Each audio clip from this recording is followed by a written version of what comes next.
Labdien! Esmu Emīla Dārziņa mūzikas vidusskolas matemātikas skolotāja, un šajā video vēlos palīdzēt tev sagatavoties vispārīgā līmeņa centralizētajam eksāmenam matemātikā. Šis video noderēs arī tiem vidusskolniekiem, kuri mācās vispār izglītojošajās vidusskolās, bet kuriem matemātika sagādā lielas raizes. Tāpēc dodamies ceļojumā kopā ar mani. Un tā, 2023. gada matemātikas eksāmens, kas ir paredzēts profesionālajām skolām. Kā redzams, eksāmens sastāvēs no divām daļām, starp kurām ir starpbrīdis. Pirmajā daļā uzdevuma skaits ir 20, laiks izpildē ir 135 minūtes, tātad vairāk kā 2 stundas. Un pēc starpbrīža ir jau lielie uzdevumi, kas prasa kompleksu rīcību, un tur ir paredzētas 105 minūtes, tuvu 2 stundām. Aplūkosim šajā video pirmos 8 pirmās daļas uzdevumus.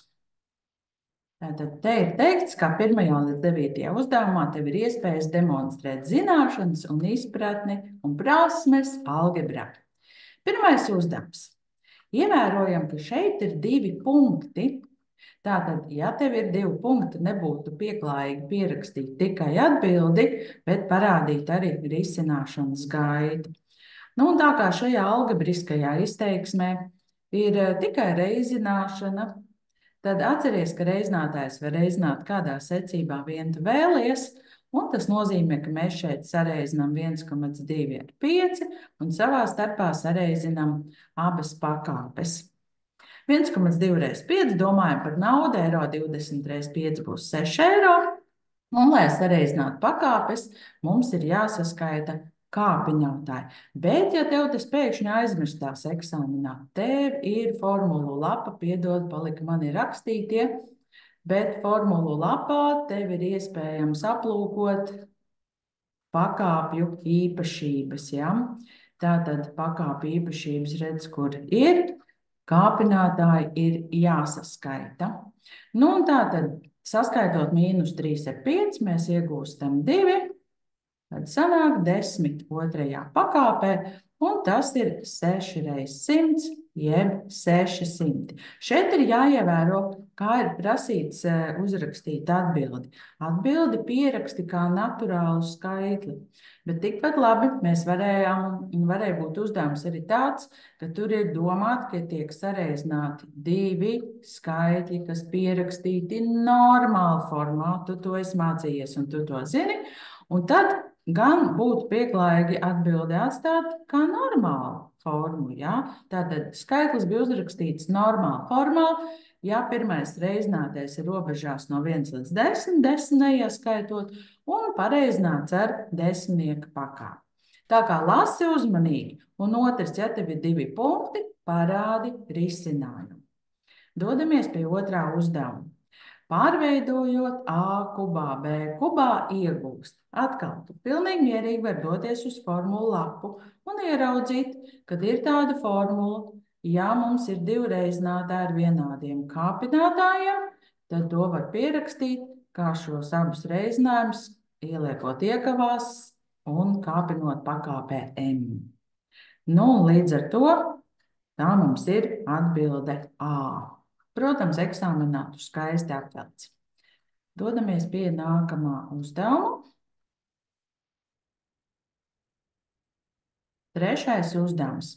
Aprēķini izteiksmes logaritmus skaitlim 80 aptuveno vērtību, izmantojot kalkulātoru. Rezultātu nopaļo līdz 10 daļām. Pirmām kārtām šis te LG nozīmē logaritmus pie bāzes 10. Un uzdevums ir pavisam vienkārši, jo uz kalkulatoriem arī ir logaritmi pie bāzes 10. Uz mana kalkulatora ir podziņa, uz kuras ir rakstīts log. Tas nozīmē, ka ar šīs te podziņas palīdzību es varu aprēķināt logaritmu pie bāzes 10, jeb decimālu logaritmu, un man ir arī podziņa, kur ir rakstīts ln, tas ir naturāla logaritms, un tas ir logaritms pie bāzes e. Bet, domāju, ka vispārīgajā līmenī tas nebūtu tik svarīgi zināt, bet vienkārši nebrīdinies, ja tu ieraugi šādu podziņu ln.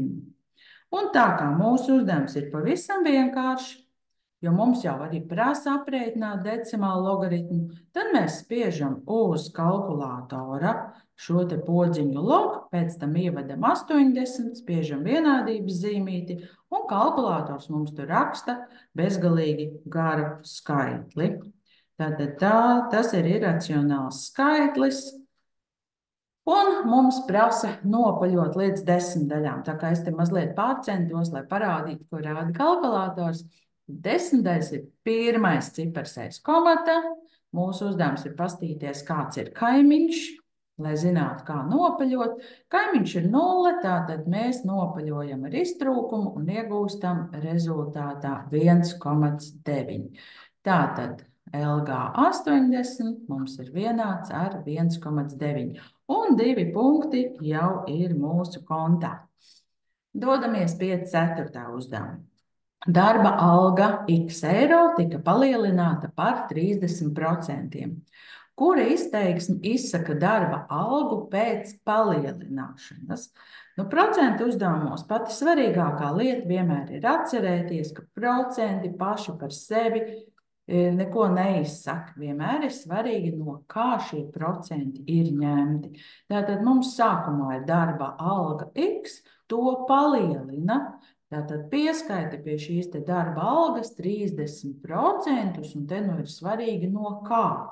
Protams, ka no tās sākotnējās algas. Un tad 30% pārvēršot decimālu daļā, tas būs 0,3 reiz x. Un mēs skatāmies, ka šo te varētu vēl vienkāršot, bet nav jau vērts, jo reku tieši šāda atbilde ir.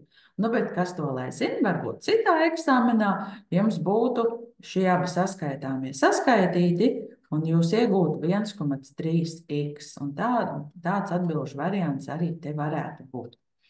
Bet redz, kur ir mums atbilžu varianti, kur ir vienkārši uzrakstīts 30. Ja, ne tie procenti pārvērst, ne arī uzrakstīts, no kā tie procenti ņemt. D variantā ir tieši tas pats, bet savukārt B variantā ir uzrakstīts tikai par cik alga ir paaugstināta, ja, bet nevis visa jaunā alga kopumā. Labi, 5. uzdevums. 5. uzdevums. Pat, ja tev tā matemātika sagādā lielas rūpes, nekad nestreso, bet padomā, ko tu vari izdarīt. Un ko tad mēs redzam? Mums ir vienādojums. Abās pusēs tādi skaisti skaitļi, trīnieks un devītnieks. Savukārt tam trīniekam vēl ir klāt kāpinātājs. Tu sāc domāt, trīnieks kaut kādā pakāpē ir 9. Tu domā, jā, 3 otrajā pakāpē ir 9. To tagad zina jau 5. klases skolnieks. Tātad šim te 7x mīnus 1 būtu jābūt vienādam ar 2. Tātad es tagad spriedu tā kā vienkārši skolnieks, kurš nemaz nezinātu, ka to sauc par eksponentu vienādojumu. Un eksponentu vienādojums risina viens no paņēmieniem, ka abās pusēs vienādības zīmē uzstājas pakāpe ar vienādu bāzi. Tātad 9, 3 kvadrātā. Un tad, kad šīs bāzes ir vienādas, tad jābūt ir arī vienādiem kāpinātājiem. Tāpēc vienādās bāzes atmet. Svarīgi tikai, ka katrā pusē ir viena bāze, ja, ka tur nav vēl kaut kādas darbības ar vairākām pakāpēm. Tātad, ja abās pusēs vienādības zīmēm bāzes ir vienādas pakāpēm, tad bāzes varam atmest un rakstam, ka kāpinātāji vienādi. Bet pat, ja tu nezini šo te teoriju par eksponentu vienādojumu, tu dzirdēji, kā es sākumā teicu, kā tu varēji izspriest. Tu varēji izspriest, ka trīnieks otrajā pakāpē ir 9, tātad šim te kāpinātājiem jābūt vienādam ar 2. Tālāk jau atliek tikai atrisināt lineāru vienādojumu. Arī šeit var spriest dažādi. Tu vari domāt, ka tu saskaitāmo -1 pārnes uz otru pusi, viņš maina zīmi. Tu vari izmantot ekvivalents pārveidojums, ka no vienādojuma abām pusēm, mēs vienādojam abām pusēm pieskaitam 1, tātad es iegūstu 3, un pēc tam es vienādojam abas puses dalu ar 7. Un iegūstu, ka x ir 3/7. Tātad nebaidamies, domājam loģiski un lieki nestresojam. Iesim tālāk pie nākamā uzdevuma. 6. uzdevums. Ģeometriskās progresijas. Pirmie 2 locekļi B1 ir 2 un B2 ir 6. Nu ko, ieskatīsimies, cik daudz var nošpikot no formulu lapas. Jā, atceries, ka tev ir oficiāls špikeris eksāmenā un tā ir formula lapa. Nu tad, kas mums ir rakstīts par ģeometrisko progresiju? Nu, pirmām kārtām jau par ģeometrisko progresiju tev būtu jāzina, ka tā ir skaitļu virkne, kas izveidota pēc noteiktas likuma sakarības. Nu, definīciju šeit nošpikot nevarēs. Ne aritmētiskajai progresijai, ne ģeometriskai progresijai. Tātad, ejot uz eksāmenu, tev ir jāzina, ka par aritmētisko progresiju sauc skaitļu virkni, kurā katru nākamo virknes locekli iegūst iepriekšējam pieskaitot vienu to pašu skaitli. Savukārt ģeometriskā progresija tāda skaitļu virkne, kur katru nākamo virknes locekli iegūst, ja mēs reizinam ar vienu to pašu skaitli iepriekšējo virknes locekli. Nu, tad par ģeometrisko progresiju. Šeit mums ir pirmā uzrakstīta formuliņa, kā var aprēķināt jebkuru virknes locekli, ja vien mums ir zināms pirmais virknes loceklis, jā, tas ir B1, un ja mums ir zināms šis skaitlis, ar kuru pareizina, tātad kvocients, to sauc par kvocientu. Un ja es, piemēram, gribētu izreikināt B3, jā, tad man vajadzētu B1 reizināt ar kvocientu, reku bija n, tas ir tas trīnieciņš, un te man ir n-1, tātad 3 - 1, tas ir 2. Tad ievēro, ka tas n-tas kārtas numurs visā formulā ir viens un tas pats skaitlis. Ja te ieliki 3, tad arī šeit būs 3. Ja te tu ieliki 100, tad arī tur tu liksi 100, tikai atņemsi vēl 1. Nu, lūk, tātad to sauc par vispārīgā locekļa formulu, jeb n-tā locekļa formulu. Vēl šeit ir uzrakstīts, kā var aprēķināt ģeometriskās progresijas summu pirmajiem virknes locekļiem. Tur būs parasti norādīts, par cik virknes locekļiem mēs runājam. Un tad ir tāda jauka īpašība, kur parāda, kā var aprēķināt vidējo locekli starp 3. Piemēram, ja man būtu 2, tad man būtu kaut kāds B kārtais, es nezinu, kurš tas ir, un pēc tam man būtu 18. Un es gribu uzzināt, kas tad viņiem pa vidu ir, bet man ir pateikts, ka tā ir ģeometriskā progresija. Nu, tad es varu rīkoties tā, ka es sareizinu to BK-1, tas nozīmē, tas ir tas virknes loceklis, kas atrodas pirms BK-tā, jo viņam kārtas numurs ir pa vienu mazāks. Un sareizinu es ar B ar kārtas numuru K+1, tātad tas ir tas nākamais, kas atrodas aiz viņu. Nu, tas nozīmē, es sareizinu 2 × 18, tas ir 36, un man ir teikts, ka tad es iegūstu šo B kārto kvadrātā. Un es domāju, kurš skaitlis kvadrātā ir 36? Nu, jā, tas ir 6. Nu, te pārbaudām, vai izpildās. Ja šī B vietā ir sešinieks, tad man 2 jāreizina 3, es dabūšu 6, un ja es 6 reizināšu 3, es dabūšu 18. Nu, tā tad izpildās mums ģeometriskās progresijas definīcija. Labi, tātad mēs konstatējām, ka attiecībā uz mūsu uzdevumu mums tur īsti tāds špikeris nav, bet mēs vienkārši domāsim loģiski. Mums ir doti pirmie 2 virknes locekļi, cik interesanti, tieši tie paši, kurus es tikko pieminēju. Mums prasa noteikt kvocientu, tātad to skaitli, ar kuru man jāpareizina otrais. Pirmais virknes loceklis, lai dabūtu otro. To jau mēs tikko redzējām, jāpareizina ar 3. Un vēl mums jāprēķina B3.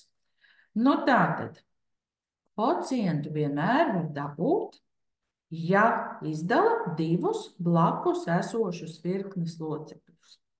Es ņemu to ar lielāko kārtas numuru, B2, dalu ar B1. Bet tikpat labi tas varētu būt B100 dalīts ar B99. Nu, un tad mūsu gadījumā tas bija tiešām galvā risināms uzdevums. Es tikai pierakstīju kārtīgi, lai runātu arī vispārīgi. Tad kvocientu mēs esam izrēķinājuši, un B3, nu tev nav jāņem entā locekļu formula aprēķināt B3, jo tu jau zini B2, tad tu to vari izdarīt pēc definīcijas, ka iepriekšējo virknes locekli, tas ir B2, tu reizini ar kvocientu. Un tātad, ja 6 reizina 3, iegūst 18. Nu, un te ir paredzēta vieta atbildēji, tātad neslinko, ieraksti iegūto atbildi. Labi, jautājums 6.2.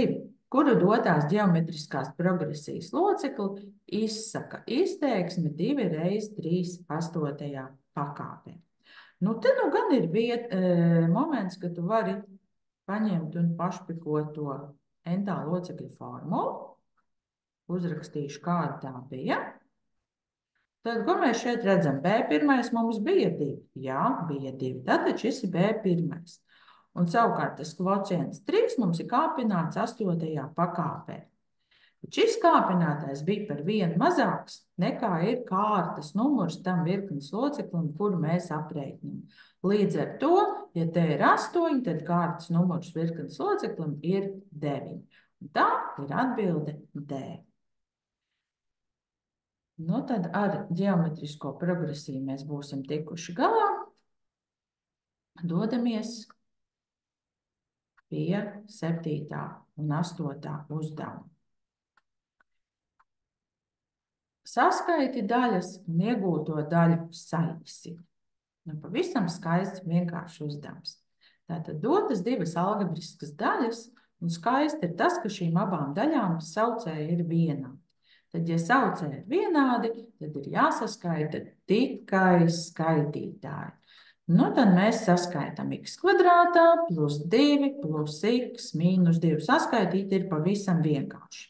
Savukārt, ja te būtu mīnusa zīme, tad atceries, ka mīnus attiecas uz visu skaitītāju, un to vajadzētu ielikt iekavās un iekavas atvērt, mainot zīmes uz pretēju. Bet šeit bija pavisam vienkārši piemērs. Redzu, ka plus 2 un mīnus 2 summā dod 0. Man ir palikusi izteiksme, kas sastāv no 2 x vērtībām, tikai vienai ir kāpinātais 2. Tad šādi polinomus var sadalīt reizinātājos, iznesot x pirms iekavām. Tātad, ja es iznesu x pirms iekavām, atceries, ka iznešana ir dalīšana, tad x kvadrātā dalot ar x iegūstu x, un plus x dalot ar x iegūstu plus 1. Kāpēc es to darīju? Darīju to tāpēc, ka saīsināt daļu drīkst tikai tad, ja skaitītājs un saucējs saucās reizinājums. Nosaukums izteiksmēm dod pēc pēdējās darbības, kas ir jādara. Tad, ja man šeit būtu skaidri, pirmā darbība būtu iekavās saskaitīšana, otrā būtu reizināšana. Tātad šis mums saucas reizinājums. No apakšā ir viens vienīgs x. Nu, un tad vienādos reizinātājus mēs varam saīsināt, izdalot abas ar x, un mēs iegūstam atbildi x plus 1 dalīts ar 1, bet saucējā 1 droši varam nerakstīt. Nu, lūk, daļa ir saīsināta. Un vēl šajā sērijā būs uzdevums numur 8. Tā. Nu, tātad mums prasa atrisināt vienādo. Nu, ko tad nozīmē atrisināt vienādo? Atrisināt vienādo nozīmē atrast visas tās skaitliskās vērtības, ko liekot x vietā es iegūšu patiesu vienādu. Nu, vai arī pateikt, ka tādu x vērtību nemaz nav. Tā arī mēdz būt. Atkal, nu padomājam tā loģiski, skaisti un smuki. Mēs ieraugam, ka mums ir 2 daļas, kurām ir jābūt vienādām. Nu, mēs pamanām, ka tur ir daļām saucējā mainīgais x. Nu, un tad matemātikā nebūtu jau nav tik daudz to darbību, kuras nevar izpildīt ar visiem skaitļiem. Saskaitīt, atņemt, reizināt, kāpināt var visus skaitļus, bet dalīt gan nevar visus skaitļus. Tātad nevar dalīt ar nulli. Un ko līdz tu ieraugi? Ka tev ir vienādojums, kurā ir dalīšanas darbība. Tā tu sāc domāt, aha, ar nulli dalīt nevarēs. Tāpēc rakstam definīcijas apgabalu, ka tas saucējs nedrīkst būt nulle, jo ar nulli mēs nedalām. Nu, un atrisinot šo te vienādojumu, mēs iegūstam, ka x nedrīkst būt 2. Nu, šādu vienādojumu patiesībā sakot var izsināt vismaz 3 veidos, es tev varu pastāstīt. Pirmām kārtām, tāpat kā bija tā eksponentu vienādojumā, tu sāc domāt, kad 2 daļas ir vienādas. It īpaši, ja viņām vēl saucēji ir vienādi. Ja 2 daļām ir vienādi saucēji, tad taču arī skaitītājiem ir jābūt vienādiem. Un tu to droši eksāmenā tā arī var uzrakstīt. Ja saucēji ir vienādi, tad arī skaitītājiem jābūt vienādiem.